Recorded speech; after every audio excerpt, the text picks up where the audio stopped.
The Sound Off Podcast. The show about podcast and broadcast. Starts now. If you've ever wanted to be in radio or worked on air in radio, you might have encountered Valerie Geller's book, Beyond Powerful Radio. It has long been considered a broadcaster's Bible. Well, the long-awaited third edition is now out. Beyond Powerful Radio, an audio communicator's guide to the digital world, news, talk, information, and personality for podcasting and broadcasting. Wait a second.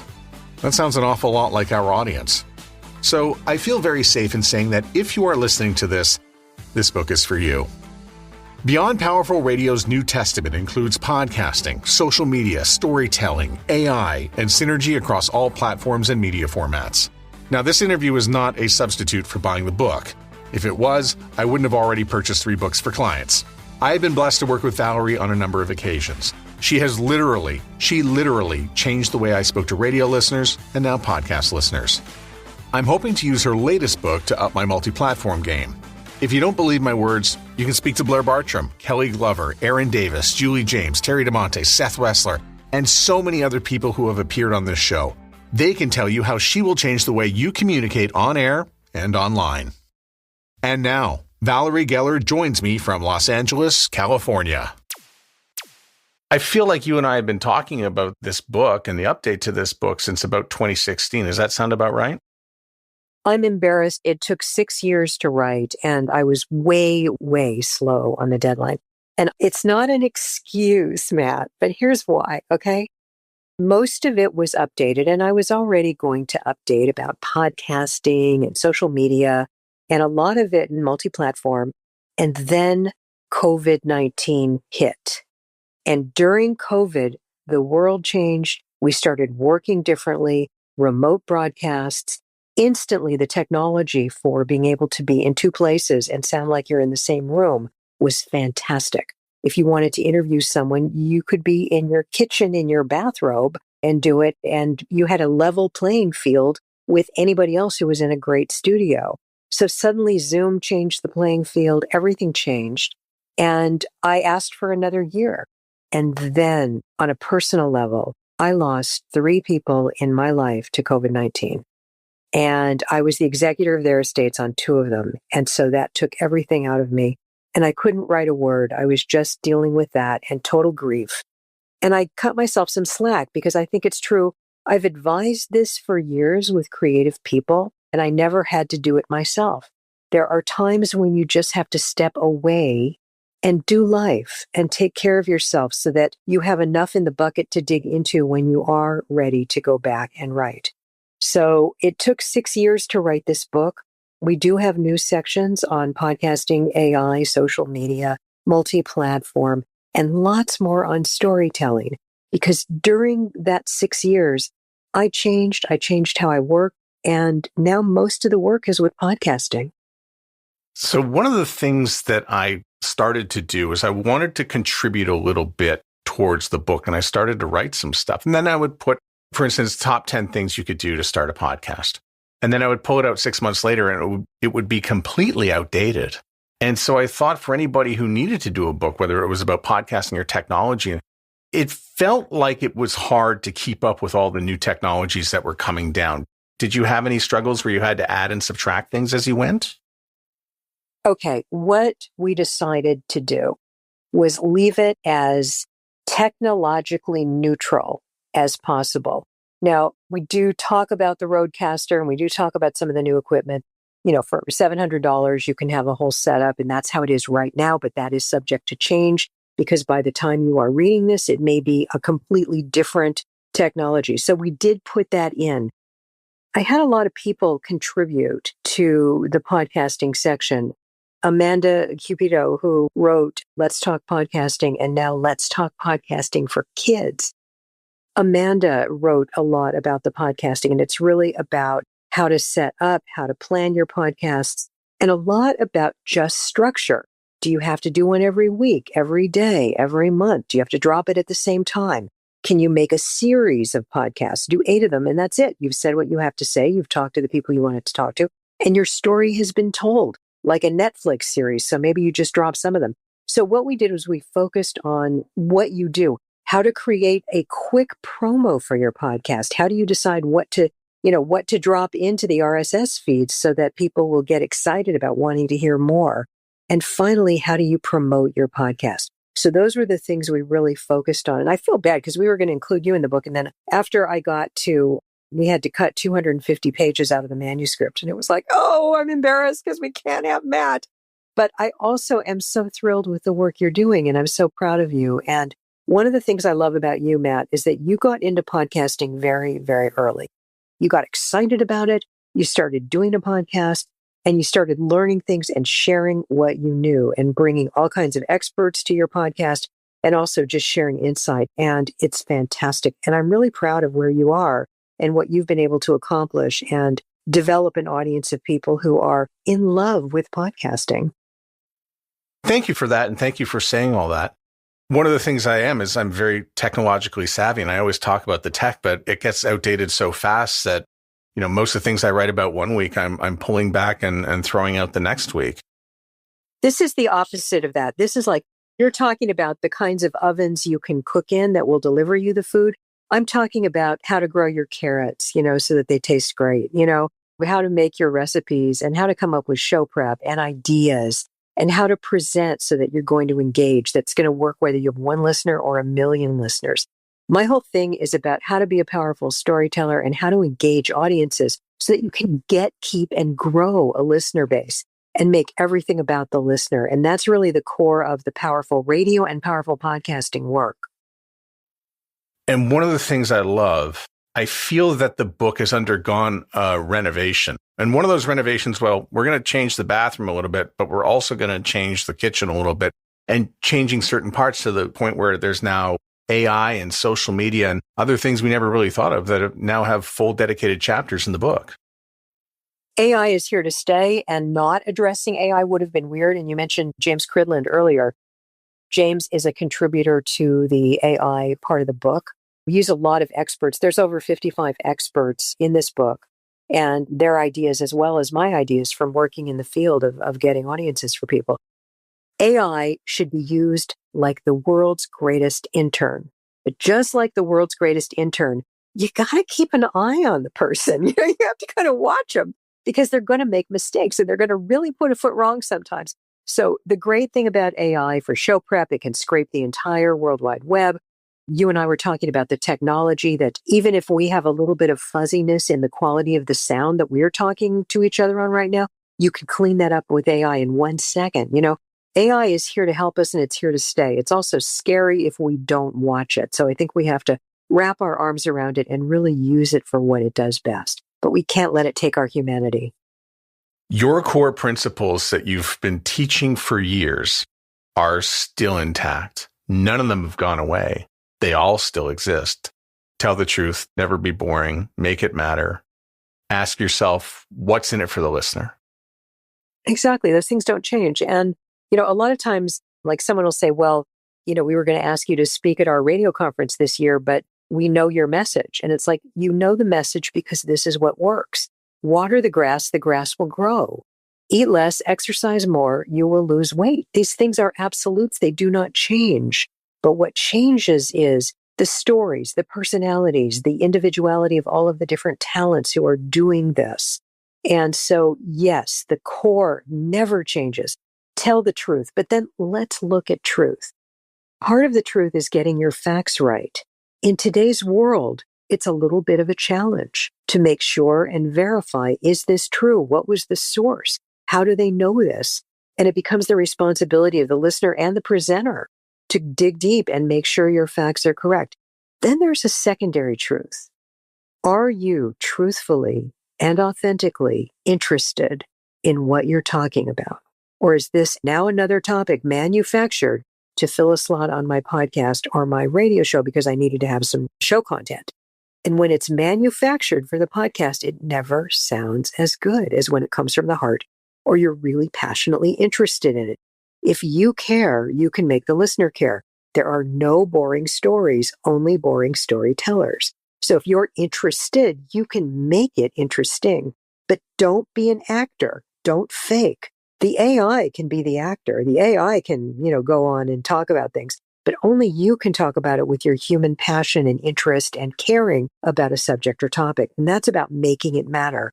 Finally, never be boring. If you are bored, it is boring. And I think a lot of podcasts, and this is one of the main things when I train podcasters, start strong, engage immediately. Don't tell me, hi, this is Bob Johnson. You're listening to episode number 45 of my podcast.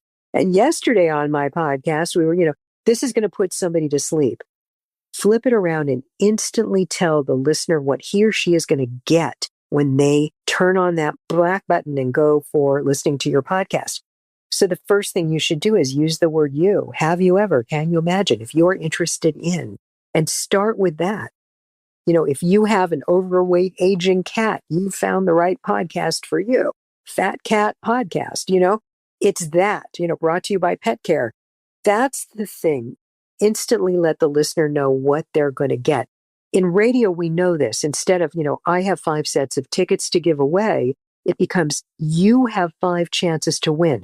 Turn it around from what we have to give to what the audience is going to get. Imagine each listener has a bucket and you're just putting solid gold in that bucket.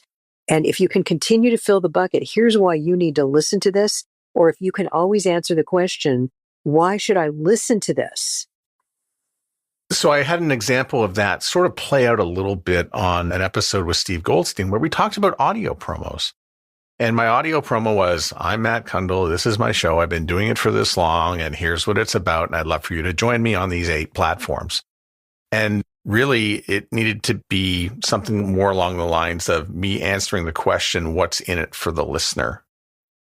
You got it. That's exactly right. So then it becomes, okay, so let's say, for example, I don't know, what was your topic about? Was it about podcasting or was it about something else?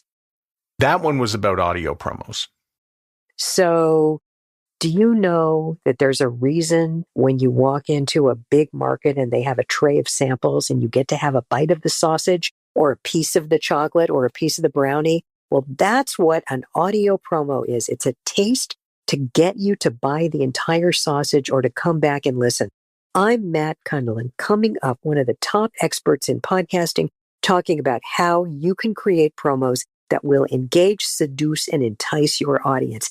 8 platforms, however you want to listen to this, YouTube, over the podcast, online, off the website, however you want to listen to this podcast. Everywhere you can find podcasts, there are 8 ways you can hear it, and that's coming up next. What's in it for the listener? Can I just clip that and use that? Anytime. I live to serve. All I have is yours. One of the things that I really loved to come across, there's just these moments where it's like, yes, that is new. That has happened. I can see this new part of this, world that we're in now. And when you're talking about this powerful communication principles, the 1 or 2 that stood out was promote, which is promote yourself, but also promote the work of others. Absolutely. One of the secrets of growing your podcast audience, and you already know this, get on other people's podcasts, promote their stuff. If somebody else is doing something really exciting and great, or, you listen to a show and you learn things and you're entertained and you're inspired and you can just feel how hard that person worked to make it happen and it works. The magic is there. Absolutely put the light on them. Helping somebody else is one of the greatest things you can do in life. And in fact, for depression, when people are depressed, the first thing they suggest to you is help somebody else. Get out of your own stuff and help another person. And if you can put the light on somebody else's good work, everybody wins. And sometimes in this universe of sometimes it's fair and they'll help you. So a couple other words, and these ones have been tossed around many times, whether you were at a conference and we were listening to you or in your book, but that's dare and risk. And I kind of feel that these words kind of fell a little bit deaf in my ear at one point early in my career because I was like, well, I've got a program director, they might not like that. Or I've got a boss who might not like that, who's listening within earshot of the radio station. And now I'm at a point with these 2 words where I encourage talent to go to make sure that those 2 words wind up in the interview process before you go onto a radio station or a podcast network. And ask the programming people in the hiring committee, when was the last time this company took a risk and was daring? That's it. And unexpected. And there's a thing about unexpected joy, unexpected, unpredictable. Part of not being boring is to surprise people. Now, AI is going to be predictable, programmed, and won't take risks. If you don't take risks, I can replace you with a computer. I can replace you with AI. Time, temperature, interview questions, facts, all that stuff. I can replace you with AI. But what I can't replace is your creativity, your ability to take risks. Now, let's go back to why people don't, okay? And you hit the nail on the head when you're like, well, I'm afraid I could lose my job if I take a risk. My boss might not like it. The number one thing that holds creative people back is the fear of looking foolish or making a mistake. And, Carl Faber, the psychologist, and I write about it in the book, in his book on listening, he always would talk about the tyranny of the eyes of others, of what other people think of us. And if you're so worried about being liked and being approved of and what other people think, you'll never, ever be great. You have to dance like nobody's watching. You have to have the guts and the courage to take a chance that some people might not like it. And if you know it is true and it is true for you and it matters to you, take a swing. And that's what's going to set you apart. Another favorite moment in the book, the departure, asking the guest to leave, getting the guest to leave. And I'm not surprised that you're working with the number of podcasters that you're working with because of all the crutches that exist out there. And some of the ones that just drive me nuts. And I've got the data on this. Just before we wrap up, I'd like to ask you, are there any final thoughts? One last thing. All these things send a signal to the listener that something is going to be ending. And every time I hear that in the show, I can just go into the data for the podcast and I can just see the drop off is like right after those words. Right. Instead of that question, there's a great question that a lot of interviewers find that it's a signature question they end with. So whether it is, Matt, what's the one thing right now that if you could go back and talk to 13-year-old Matt that you would advise yourself sitting where you are now on the mountain? And the audience knows that's a final question. They get it. They're not stupid. The audience is going to go, oh, he's wrapping up now and he's asking this huge thing. Or if there was one thing you could tell someone who wants to get into this business, what would it be? What do you tell people? And you have a final question and you don't say, and now my final question is, you just ask this power question and you end it so strong so that the audience wants more. And then it becomes, if you would like to write to Matt, here's where you can get in touch with him. You want to call Matt, text him. You'd like to see Matt make a presentation at a conference. Here's where Matt's going next. And if you want to read Matt's book, here's where you can find it. Want to read my book? It's beyondpowerfulradio.com, she says shamelessly. But I mean, it's that. You leave them with actionable. If they're hungry for more, you give them where they can find more. And it's better to leave them a little bit hungry. It's better to err on the side of brevity than go too long with anything. So that just goes right back to what constitutes a really good radio break. And I always thought was, get in strong and have a way to get out of it and then make sure the stuff in the middle really cooks. Or have a couple ways out, because sometimes when you're mid-creative moment, it may go another way. But, have a couple of possible ways to end it. Why limit yourself to one? Because I hadn't thought about the other ways to get myself out of the break. Right. There's lots of ways to skin a cat and have a lot of exit plans. It's like a fire exit. You could go out that way, or you could go out that way, or you could jump off the roof with a parachute. There's a lot of ways down. Transcription of the Sound Off podcast is powered by the Podcast Super Friends, 5 podcast producers who get together to discuss podcasting. Sharpen your podcast and creation skills by following the show on the Sound Off Podcast YouTube or Facebook page. This podcast supports Podcasting 2.0, so feel free to send us a boost if you are listening on a new podcast app. Find your new app now at podcasting2.org/apps. That's podcasting2.org/apps. It's almost like I want a Cole's notes to the answer to this question, but the prism method of storytelling. Okay, so In this book, Beyond Powerful Radio, we have at least 10 or 12 different ways to tell stories. One is Story Spine. You can look that up in the book and it's on the website. Another way is Prism, which is one of the most fantastic ways. When I train reporters, when I train news journalists, when I train producers, talk show hosts, podcast hosts, we use this method, and it's about nothing is boring, never be boring. And one of the stories I put in the book, and the prism method in a nutshell, is basically just as you would hold a prism or a crystal up to the light and it would make a rainbow on the wall, when you turn that prism, you get a completely other pattern from the rainbow. It's still the rainbow. It's still a piece of crystal. It's still the colors on the wall, but they have changed how they look. And you turn it again and it changes again. And it's the same set of facts, the same story, but you're looking at it from different perspectives. And that's what prism method is. So when I teach it, we take each story and we split it up into what happened, why are you telling the story, why did this thing happen, who are the characters involved, who's your cast of characters, and do we care about them, when did it happen, and if you're doing something locally, where it happened, the place it happened sometimes is really important.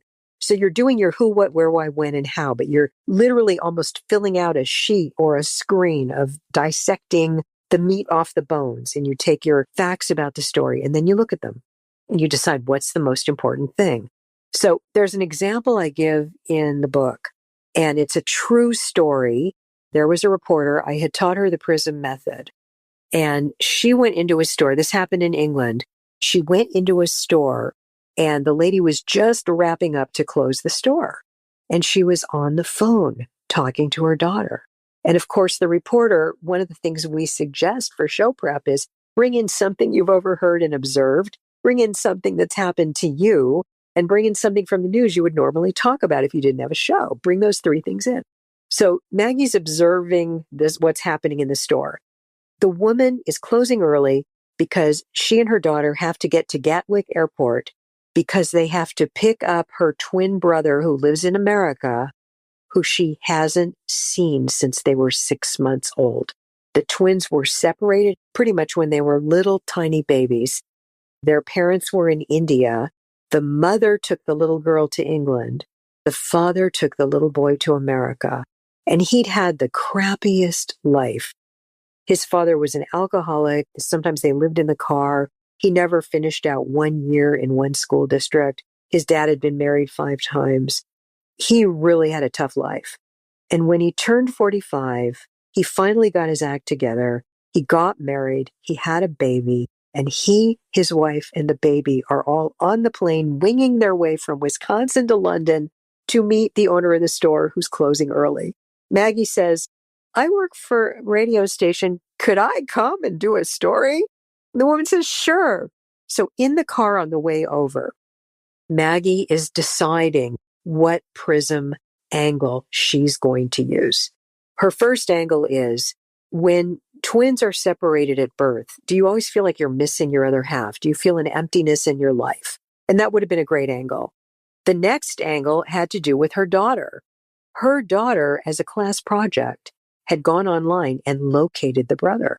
And in today's world, if somebody has a footprint, you can find anybody in 3 days on the web. I mean, it's amazing. And with DNA, you can find your people. So that's another angle into the story. The third angle into the story that Maggie really thought about was, if you've never seen a good relationship modeled and you've never really known love, how can you possibly be a good father and have a healthy marriage if you've never seen it? And that would have been another viable angle. But here's one on the radio. When they got to the airport, Maggie took a look at the scene and she started her story with 6-month-old Amanda with her blonde curls and big brown eyes is exactly the same age as her aunt and her father were when they were separated in India 45 years ago. That's how the story started. So she thought about all these other ways. And if she had to multi-version the story, because a lot of times, situations and things don't change and you have to find a way to tell a story a number of ways, a number of times. In fact, I won't even hire anybody if they can't tell a story or a joke 3 times, 3 different ways, because Are they speaking visually? Are they talking to me personally? Are they using the word you? Are they engaging?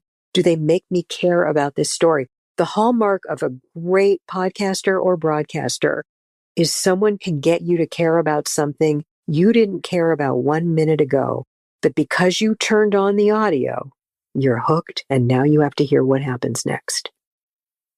So when people are interviewing, I'm interviewing you in this case, there's a lot of times people miss out on one of the best opportunities, and that's listening back to what they're saying and then getting ready for the next question by listening. Because we spend so much time writing out the questions and doing our prep, and we're going to follow the order. Tell me about the value of listening back in an interview. Okay, so really hearing somebody, sticking to a list of questions is okay, but it's not a conversation. And the best thing you can do in a podcast and the best thing you can do in a radio show, in any interview, is the listener should forget it's an interview and just feel like they're the third chair at the table with two people talking about things that matter. And, are these things interesting? Are they inspiring? Is there new knowledge? Are you guys giving me talkable topic that I can talk about with people later? Do I feel like I know you from sitting with you and listening to you? And in fact, the hallmark of a great personality is that if you're a total stranger, people feel like they know you and could have a beer or a cup of coffee with you. And that's the hallmark of every star on any medium globally. So as far as really listening to somebody, the way that you can really find unique content where, let's say you're interviewing a famous actor, they have stock rap that they're going to do. They have stuff they say 100 times, and you're going to hear it on every single podcast and every single radio show and TV show. And they're going to talk about the same stuff. But if you do deep listening, they may take a tangent or drop something that may take the conversation in a whole other way. So think of it as you have a trail mapped out for your hike, but then there might be a side trail or a scenic route. Never be afraid to take the scenic route because often it's better. And that's what deep listening does. Go off script, answer the ideas that come into your mind when they're answering questions through the deep listening. And genuine curiosity counts for a lot. Earlier editions of the book, my favorite chapter was going from rock to talk. How do you make that transition from music radio over into a format where there's just a lot of talk? But now there are lots of transitions that need to be made in this world. So, I think about them, but I didn't really think about them until you presented them to me. And that's, somebody who works at a newspaper and does writing and has to make a transition to doing podcasting because the newspaper decided to add a podcast division. Radio into video is needed. Yeah, there's so many transitions now. Exactly. Like writing for the ear. So the thing to do is to just be really open and find the fun. And what I'm finding with print journalists, they're like ballet dancers who have perfected ballet for 20 years. And suddenly we're jazz dancing. It's still dance. There's still music. There's still moves that you'd have to do, but it's a different format. And it's really hard to rehabituate. Writing for the eye is completely different than writing for the ear. It might not be grammatically correct. We know this from the songwriters. They may use inaccurate grammar and it may be so powerful in the line that they're writing.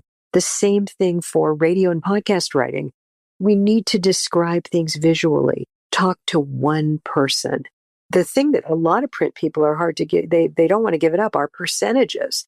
Well, if you say 72% in print, it's easy to see it, and often there's a graph or a pie chart. But for audio, you should say it's about 3 out of 4 because it's more visual. So 75% isn't 75% or 72%. It's about 3 out of 4. 50% is about half. 1% is 1 out of 100 people. Make it visual. It's a completely different language. And I train people. We do it both ways because we're all working multi-platform. For the video, you have to be well lit. You have to look good. Whether you're a man or a woman, you have to look as good as you can. Your background matters because that's going to distract if it doesn't. And finally, do you have good eye contact with your audience? Do they feel connected to you? All of those things are important with video. Do the pictures help tell the story? That's part of it as well. But with speaking for the ear, it's really speaking to somebody who's blind. And the more visual language you can use, the better.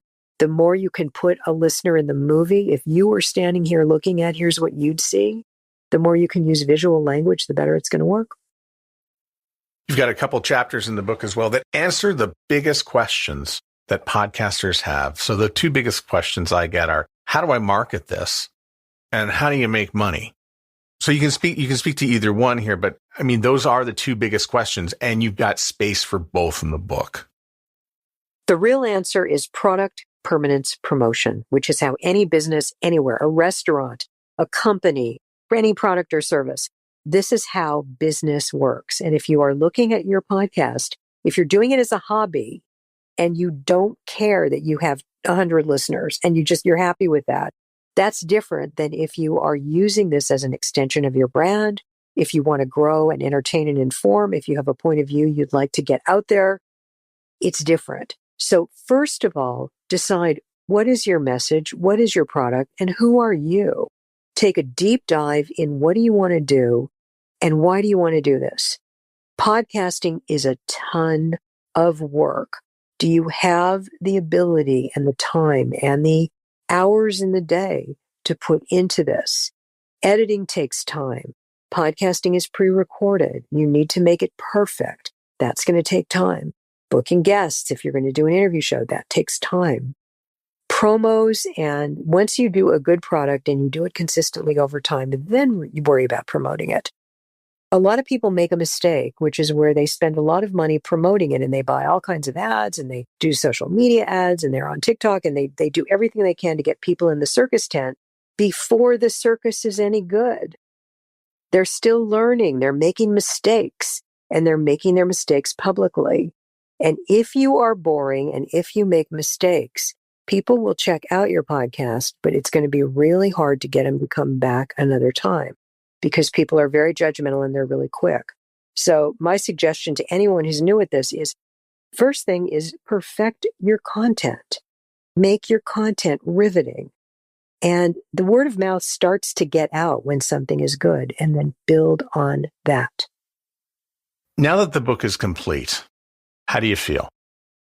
You know, it's interesting. The minute the book came out, the minute I was holding it in my hand, I wanted to change everything in it, like you always do. I should have put this in, should have put that in.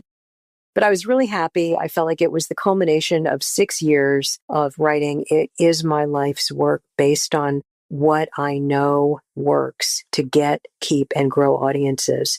And I work in 42 countries with over 500 radio and television stations. Now I work with over 100 podcasts that are all of them are pretty successful right now. They've done the hard work of it. If you want to see some of the people that I have worked with in some of the shows, if you go to creatingpowerfulpodcasts.com/clients, you can actually see some of the shows and you can almost hear the trajectory of their growth when you listen to the early shows and then you listen to the shows after they've begun doing the powerful communicator work and working with the methods in the book. It's really clear as they grow, improve, and become much more engaging. Valerie, congratulations on the book. I'm going to be ordering multiple copies because it makes such a great Christmas present for my podcast clients. And, 100% of my clients could use this book. So thank you very much for writing it. I'm excited to read it and as well to share it with people throughout the year. Matt, thank you. And if people would like to get copies of the book, beyondpowerfulradio.com is the book. Geller Media, GELLER media.com is me. And I would be very happy if you have questions after you read the book. Text me on Twitter, X, it's @VGeller. Find me on Instagram. I'm happy to answer questions because I'd like to be as much help as I can. And this is a living thing, podcasting.